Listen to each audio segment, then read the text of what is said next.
акыркы маалдарда ушул теманын тегерегинде аябай талкуу болуп атат. Ошону тема боюнча айта турган болсок, чындыгында бизде жогорку кеңеште атайын демилгечи топ түзүлгөн жана демилгечи топ жогорку кеңештин төрагасына сунуш киргизген. Кыргыз Республикасынын жогорку кеңешинин депутаттарын шайлоо, жол жоболорун өркүндөтүү, саясий коррупцияга каршы күрөшүү жана шайлоонун учурдагы системасынын кемчиликтерин четтетүү, жарандардын эл өкүлдөрүнө болгон ишенимин жогорулатуу максатында Кыргыз Республикасынын президентин жана Кыргыз Республикасынын жогорку кеңешинин депутаттарын шайлоо жөнүндө Кыргыз Республикасынын конституциялык мыйзамына өзгөртүүлөрдү киргизүү тууралуу мыйзамды кабыл алганбыз. Ал конституциялык мыйзам кабыл алынгандан кийин ушул жылдын 9-июлунда Кыргыз Республикасынын президенти тарабынан, урматтуу депутаттар, кол коюлган. Же болбосо жаңы шайлоо системасын сиздер менен биргеликте аныктаганбыз.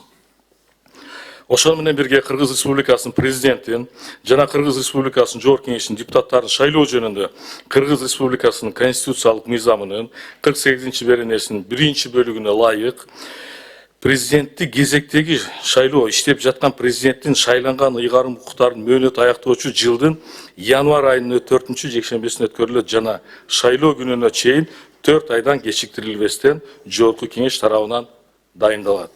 Демек, Кыргыз Республикасынын жогорку кеңешинин депутаттарынын кезектеги шайлоосу, урматтуу депутаттар, 2026 жылдын ноябрь айынын аягында өтүш керек. Бирок бир айдан кийин эле Кыргыз Республикасынын президентинин кезектеги шайлоосу өтүүгө туш келип жатат. Мындай учур саясий туруксуздукка алып келиши толук ыктымал. Мамлекетте мындай учурларда биз жол бербешибиз керек. Мамлекетте бийлик бутактары толук кандуу, кандай учур болбосун иштеп туруусу зарыл. Кыска убакыт аралыгы менен 2 масштабтуу шайлоо кампаниясын уюштуруу жана өткөрүү олуттуу финансылык, адамдык жана материалдык техникалык ресурстарды талап кылат. Бул шайлоо системасына ашыкча жүктү жаратып, каталардын жана мыйзам бузуулардын коркунучу дагы күчөшү ыктымал. Шайлоонун кыска убакыт аралыгы менен өткөрүү шайлоо системасына оорчулукту жогорулатуу, өлкөбүздөгү саясий системанын туруктуулугуна, мамлекеттик башкаруунун натыйжалуулугуна жана демократиялык процесстердин сапаттарына терс таасирин тийгизиши мүмкүн. Жогоруда баяндалган жагдайларга байланыштуу, урматтуу депутаттар, ошондой эле саясий туруктуулукту бекемдөө, мамлекетте бийлик бутактарынын толук кандуу иштеп туруусун камсыз кылуу максатында Кыргыз Республикасынын Конституциясынын 84-беренесинин 1-пунктуна ылайык, ошондой эле Кыргыз Республикасынын жогорку кеңешинин регламенти жөнүндө Кыргыз Республикасынын мыйзамынын 140-беренесин жетекчиликке алып, урматтуу депутаттар, 7-чакырылыштагы Кыргыз Республикасынын жогорку кеңешин өзүн өзү таркатуусу боюнча, урматтуу депутаттар, сунушту киргиздик. Демилгечи топтор 32 депутат, урматтуу депутаттар, аталган демилгени сиздер колдоп бересиздер деп ишенебиз. Себеби дегенде жогоруда айтылгандай, мамлекетибиздеги туруктуулукту, стабилдүүлүктү кармоо максатында жана алдын алуу максатында, урматтуу депутаттар, аталган сунушту колдоп берсеңиздер. Себеби дегенде биз ушул жеке кызыкчылыгыбыздан дагы мамлекетибиздеги туруктуулукту камсыз кылуу максатында туура болот жана туура чечим болот деп биз ишенебиз. Рахмат. Рахмат, урматтуу депутаттар, суроолор. Элмырза Ракиевичте сөз. Рахмат, Чолпан Алыевна. Ушунча келип отуруп, аны сурабай койсом дагы куят. Эмне келди деп атса керек бардыгы эле бул комитетке. Мен сыйлайм ар бир депутаттын оюн, сунушун. Анан кийин сиз 2 негизди айттыңыз да, баягы 9-июнда кол койгон жаңы эреже менен өтө турган жогорку кеңештин депутаттарынын шайлоосу. Анын кандай тиешеси бар буга ошо? Эми мен аны айтып атам, себеби дегенде ал системаны биз кабыл алдык, Элмирза Ракиевич. Жана ошол системага АТРдин дагы административдик территориалдык реформа жүрдү. Мен ойлоймун, ал системаны биз иштетишибиз керек. Анын азыркы биздин өзүбүздү таркатууга тиешеси барбы? Эми кайсылыр бир деңгээлде тиешеси бар, Элмирза Ракиевич. Анын тиешеси жок, анын тиешеси бар деп туруп айтып атпайсызбы? Мейли, экинчиси тиешеси бар да айтылат элек.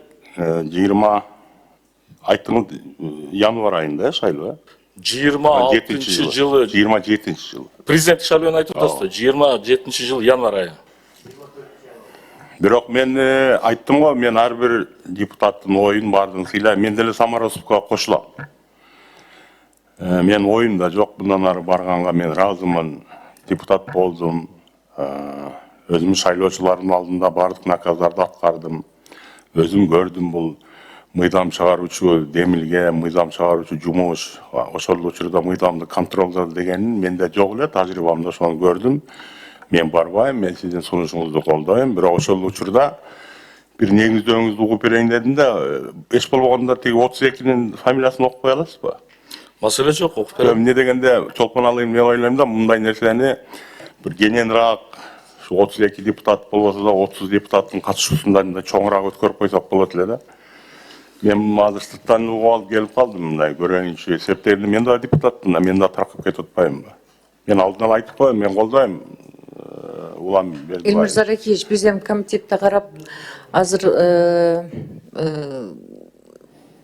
жыйынга чыгап беребиз. Ошол жерде депутаттар колдосо колдойт, колдобосо жок. Жок, колдойт. Депутаттар колдошу керек деп ойлойм. Мен мындай бир кененирээк талкуу кылып, кененирээк отуруп, талкуулап, андан жогорку кеңешке алып чыксак жакшы болмок. Улам Бердибаев окуп койсоңуз фамилияларын. Не дегенде бүдөм бир сөздөр көп. Мен окуганга даярмын. Анан алар кызыктар болбой, бияка келбей коюшканбы? Мен ойлойм сиздин жаныңызда бүгүн нерден бир үчөөлө барго, демилгечилер. Жок, демилгечилер мына тегереги менен катарыңызда бардыгы демилгечилер отурат. Комитет демилгечиби? Жок, мен эми ушул жердеги демилгечилердин эл үчүн угуп коелу. Макул, урматтуу депутаттар, Элмир Ракиевич аталган суроонусуна жооп берүү максатында Азыгалиев, Сыдыгалиев, Маматалиев, Садырбаева, Сулайманов, Кундузбек Кошалиевич, Исраилов, Масабиров, Примов, Турсунбаев, Төлөнов, Козуев, Калпаев, Аджибаев, Кенжебаев, Жунушалиева, Алимжанова, Зулпуев, Лурова, Султанбекова, Төлөбаев, Рыспаев, Самаков, Акаев, Жакышев, Өмүрзаков, Нышанов, Молдобекова, Мураталиев, Егембердиев, Таштанбеков, Тыналиев, Малиев. Жалпы 32 депутат. Рахмат. Анан баа негиздөөгө да ар бир мыйзамды негиздейсиз го, сиз тажрыйбалуу кишисиз. Бир негиздеген мыйзамы эми ал негиз болбой калды деп кое берели. Негиздөөгө бир аз менин оюмда кошуп кетсе болобу? Мына биз бир аз эскирдик, же болбосо балким, мен өзүм айтайын, эмнеге барбайм дегенимчи. Мен жашым дагы уже жетип калды. Балким биздин уже ой жүгүртүү, мамлекетти башкаруу же мыйзам чыгаруу деген оюбуз бир аз эскирип калгандыр да. Ошон үчүн жаңыланып келишсин, жаңы адамдар келишсин, сөзсүз биздин курамдан дагы келишсин. Бирок баягы иштеймин, жаңы көз караш менен иштеймин дегендер келеби деген негиздөөнү мында бир эки сөз менен кошуп койсоңуз, эртеңки жыйында дагы жеңилирээк болмокпу дейм да. Эске алабыз, Элмир Ракиевич.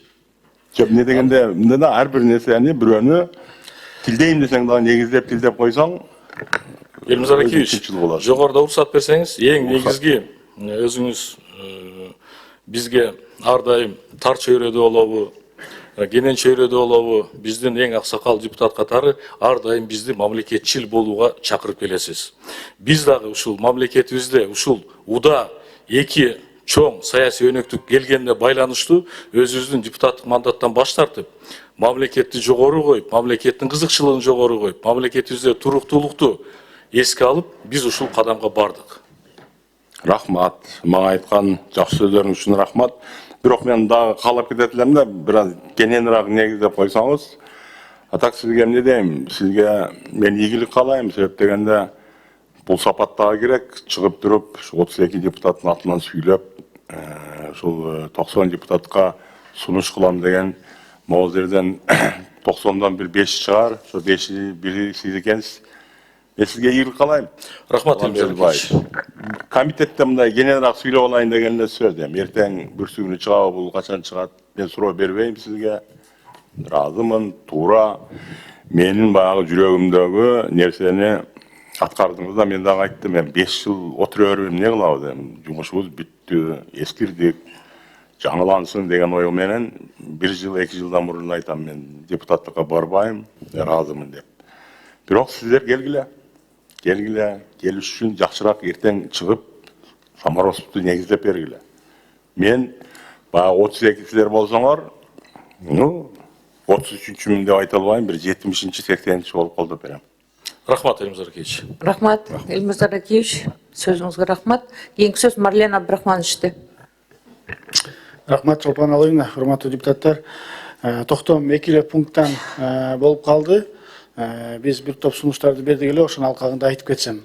Эми биз негизи эле Кыргызстан тарыхында биринчи жолу ошондой Саморозов болуп атат. Ошого байланыштуу бир топ биздин мыйзамдарыбыздын түздөн түз баягы воздействиясы дагы так аныкталбай калган жерлер бар экен.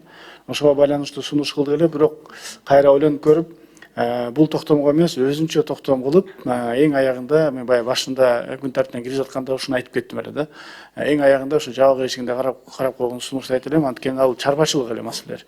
Биздин статус кандай болот, жана иштеп аткан аппарат кандай болот, алардын жумушу кандай жүрөт, ушул сыяктуу эле чарбачылык маселелер. Аны эң аягында дагы бир токтом киргизгем, ошону өзүнчө жабык эшигинде карап бериңиздер суранам. Рахмат. Жарайт, урматтуу депутаттар, суроолор? Дастан Арысбекович, сөз жокпу сизде?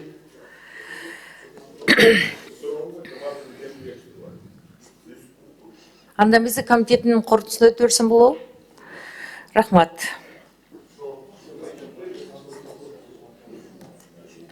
Кыргыз Республикасынын Жогорку Кеңешинин регламенти жөнүндө Кыргыз Республикасынын мыйзамынын 140-беренесинин 1-бөлүгүн жетекчилик алып комитеттин корутундусу Кыргыз Республикасынын Жогорку Кеңешинин 7-чакырылышын өзүн-өзү таркатуу жөнүндө депутаттардын сунушун кароо Кыргыз Республикасынын Жогорку Кеңешине сунушталсын. Ушул чечим маселени кароо датасын аныктоо үчүн Кыргыз Республикасынын Жогорку Кеңешинин координациялык кеңешине жөнөтүлсүн деген депутаттар добуш берип коңуздар. Макул? Каршы? Жок, рахмат. Рахмат, Чолпон Алыевна. Урматтуу депутаттар, жогоруда Марлен Абдрахманович айтып өткөндөй, биздин 7-чакырылыш мамлекетибиз эгемендүүлүк алгандан бери биринчи жолу өзүн өзү таркатууга барган, тарыхта кала турган парламент болуп калат деп мен ишенем. Рахмат.